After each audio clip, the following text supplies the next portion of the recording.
নবী করিম সাল্লাল্লাহু আলাইহি ওয়াসাল্লাম তার জীবনের সর্বশেষ যে কাজটা কথাটা বলেছিলেন সেটা ছিল কি?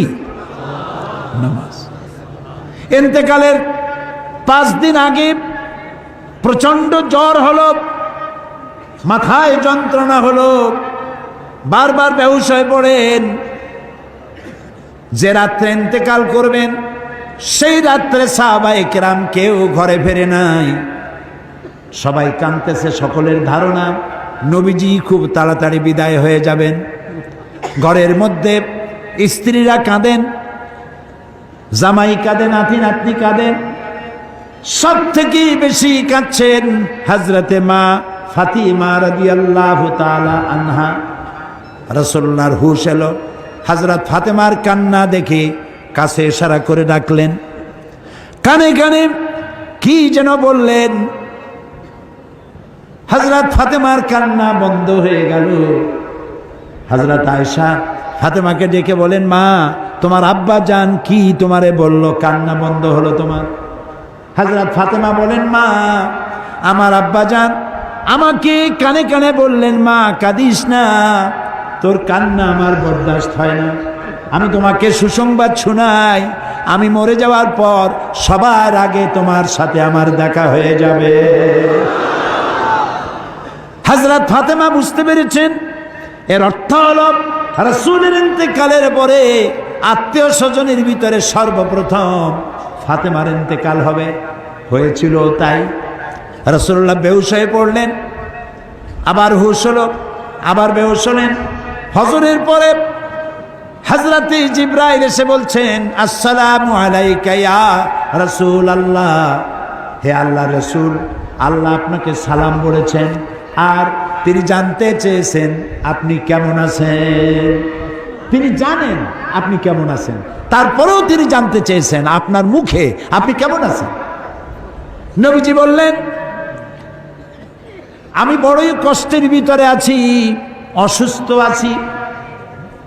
হযরতে জিবরাইল বলছেন, ইয়া রাসূলুল্লাহ, একজন নতুন ফেরেশতা এসেছে আজ আমার সাথে, যে ফেরেশতা কোনো মানুষের কাছে আসার জন্য অনুমতি কোনোদিন চায় নাই আর কোনোদিন চাবেও না, শুধু আপনার অনুমতি চায় আপনার কাছে আসার জন্য।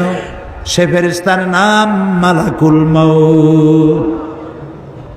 হযরতে মালাকুল মউত রাসূলের অনুমতি নিয়ে রাসূলের জাসাদ মুবারকের কাছে এসে সালাম পেশ করলেন।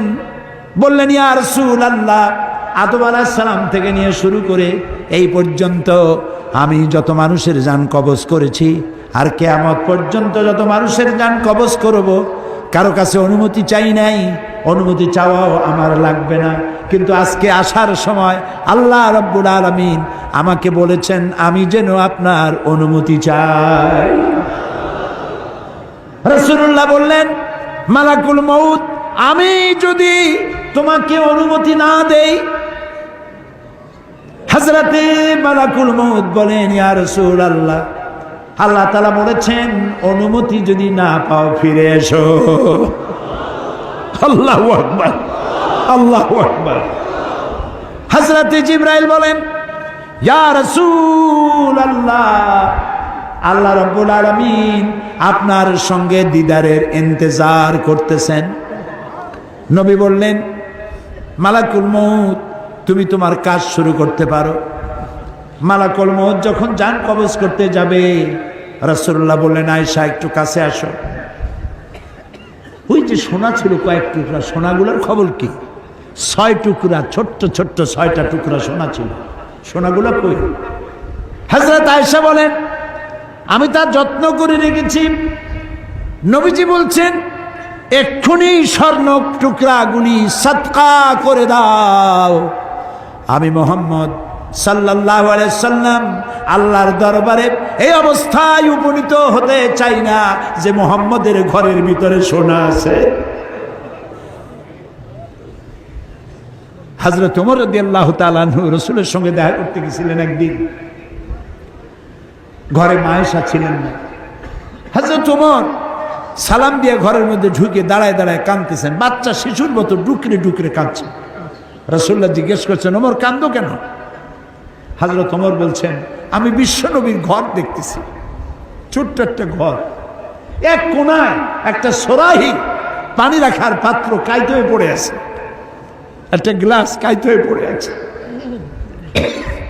আর এক কোনায় 1 কেজি কি আধা কেজি জব পড়ে আছে, আর রাসূল শুয়ে আছেন দড়ি দিয়া বুনানো একটা খাটিয়ার উপরে, চাদর নাই, বালিশ নাই, হাত মোবারক মাথার তলে দিয়ে শুয়ে আছে, পিঠ মোবারকে দড়ির দাগ কেটে আছে। হযরত ওমর বলছেন, ইয়া রাসূলুল্লাহ, আমি তো বরদাস্ত করতে পারছি না, বিশ্বনবী তার পিঠে দড়ির দাগ, পানির পাত্র কাইট হয়ে পড়ে আছে, খাট নাই, বালিশ নাই, আপনি আমাকে অনুমতি দেন, আমি আপনার জন্য একটা তোষক বানাই নিয়ে আসি। রাসূলুল্লাহ বললেন, ওমর, আমি তো দুনিয়ায় শান্তি করতে আসি নাই, আমি যদি ওহদ পাহাড়কে বলি, ওহদ আমার জন্য সোনায় পরিণত হয়ে যা, ওহদ পাহাড়টাই সোনা হয়ে যাবে, শান্তি করতে আসি নাই। নবীজি বললেন, আয়েশারে সোনাগুলি বিতরণ করে দাও, সাদকা করে দাও। মালাকুল মউতকে বললেন, তুমি তোমার কাম সারো। জান কবর শুরু হয়ে গেল। নবীজি জীবনের শেষ কথা মুখ থেকে উচ্চারিত হলো, আসসালাত আসসালাত ওয়া মা মালাকাত আইমানুকুম, ও আমার উম্মতেরা, নামাজ নামাজ। ইন্তেকালের সময় আমার মেয়ের কথা বললেন না, নাতির কথা বললেন না, জামাইয়ের কথা বললেন না, উম্মতকে স্মরণ করালেন, ও আমার উম্মতেরা, নামাজ ছেড়ে দিও না, আর তোমার অধীনস্থ ব্যক্তিদেরকে জ্বালা যন্ত্রণা দিও না, চাকর বাকরের জ্বালা যন্ত্রণা দিও না, গরিব মানুষের দিকে লক্ষ্য রেখো, আর আমি চিরজনমের মধ্যে জ্বালা যন্ত্রণাদের থেকে বিদায় নিয়ে গেলাম, নামাজ ছেড়ে দিও না। কিয়ামতের দিন ওই রাসূল যদি আমাদেরকে উম্মত বলে পরিচয় না দেন, জান্নাতে যাওয়ার উপায় নাই।